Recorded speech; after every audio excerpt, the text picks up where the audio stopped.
What's up, guys, and welcome back to Waiguo Friends English. Today, we have another video for you of increasing your word flexibility. It's gonna be bad. We're going to take the word bad, and we're going to give you some other synonyms that will kind of bring more color to your language. It's all about leveling up. This is not an intermediate video where you just learn a bunch of words. This is an advanced video where you can learn to expand the words so that you can be able to operate in different contexts. The reason why this is important is because when we have an adjective, a simple adjective like bad, it actually has a lot of meanings of how it's used. How is bad? What kind of bad? What bad are we talking about?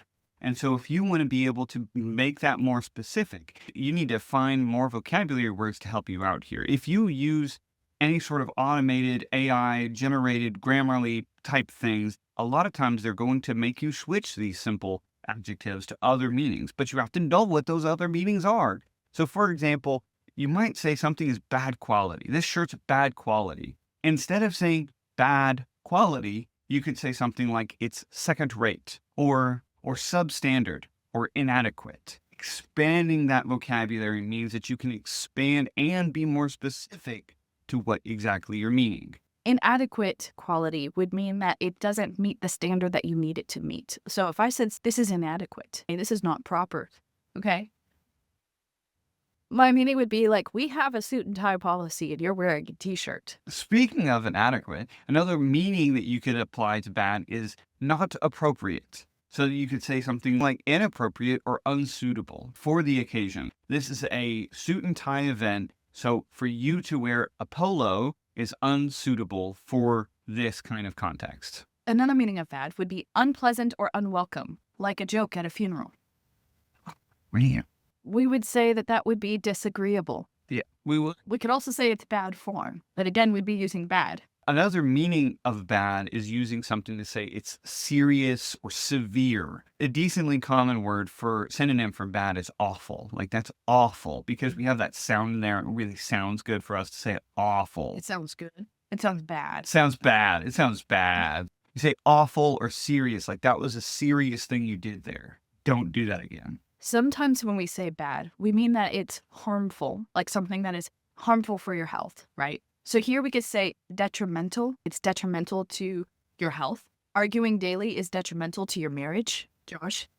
We can also say harmful as in destructive, like harmful for the environment or destructive to the environment. Another term that's not used as often is ruinous, especially when we're talking about relationships or we're talking about portfolios or your wealth or something like that. Something that's ruinous to your plans or to your estate or to your relationships. Ruinous is a word that we can use for that. Another meaning of bad that kind of holds this injured or diseased or some sort of medically health-related problem would be something like injured. So I got a bad knee. I got a bad knee. My knee has been injured, or my injured knee is flaring up again. Or you could say something like diseased. We would say I got a bad case of insert problem. But you could also say my dog has a bad case of the rabies. Or you could say the diseased dog is going to have to be put down. For food, bad food, like as in it's rotting food. You would say that it's gone rancid. It's well past its expiration date. It's got the smell. It's rancid. You could also say moldy. It's got mold climbing on it. This is just a lovely video. Or you have rotten food. Food that is rotten. These words are good words because they show how sound makes a difference and the connotations that people feel. I do not like the sound of any of these words, and it's because Rancid. it's because we can see the word pictures in our mind. We know the smells. It brings it back. So for you guys, if you are outside the context of English, these words will mean nothing to you as far as that goes. But just know that from native speakers, when we're talking about expanding your vocabulary, what we mean is this idea of saying some of these words have very deep meanings to us, feelings, especially concepts that are wrapped up inside of bad. Those concepts can have deep, deep feelings. Bad, it doesn't have that much feeling. It's very static. It's very plain.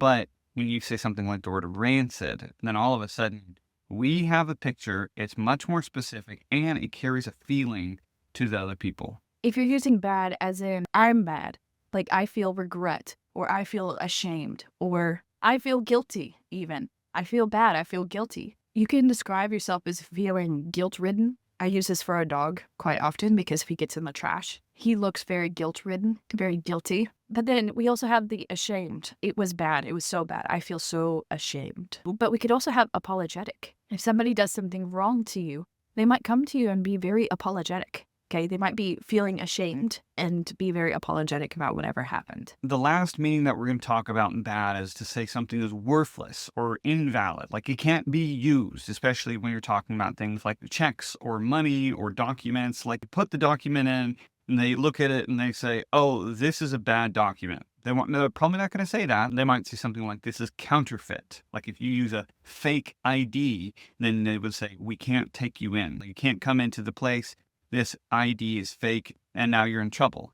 It's this idea that whatever it was doesn't count. Now, we give you guys these words because we want to help you become more efficient and effective in the way that you speak. If you are not sure about whether or not you overuse the word bad, go ahead and record yourself for like 20 minutes talking about a bad day or something that was bad that happened to you in life. And see how many times you say the word bad. If you're saying it over and over and over and over again, you might be overusing it, and having synonyms to kind of mix it up a little bit would be helpful. This is far more important in your writing than it is in your speaking, because honestly, native speakers, we tend to use like more informal words anyway, and we will overuse bad or very or really. It's common to do that. But if you want to be a leader, if you want to be an influential person, if you want to use speaking and trainings and stuff, taking out some of those super repetitive words is actually a really good idea because it will keep your audience's attention. Likewise, when you are writing with more specific words will make your writing more interesting and keep attention better. It keeps your audience more engaged. Yeah, absolutely. We speak in hopes that our language will be understood. But one of the ways that we want our language to be understood is to make sure that the impact that I have is communicated through to that person. It may feel weird to be like, why would I ever use the word rancid? Why would I ever use the word ruinous? And it's because it has an effect. It shows the effect in a person's mind. It brings a picture to the person's mind of an old building falling apart that once was beautiful and now it's not. That effect you can then place into your context of what you're trying to say. If you don't know the word, then you're never going to use the word. So part of this is not just learning new words for the sake of learning new words and mixing it up because you've used bad 20 times in a thing, but it's also about how can I impact the people that I'm trying to write to, that I'm trying to speak to. And sometimes it means digging up a word that has a certain effect and utilizing it in the right context. All right, guys, that's it for this video. Thank you so much for watching, and we'll catch you in the next one.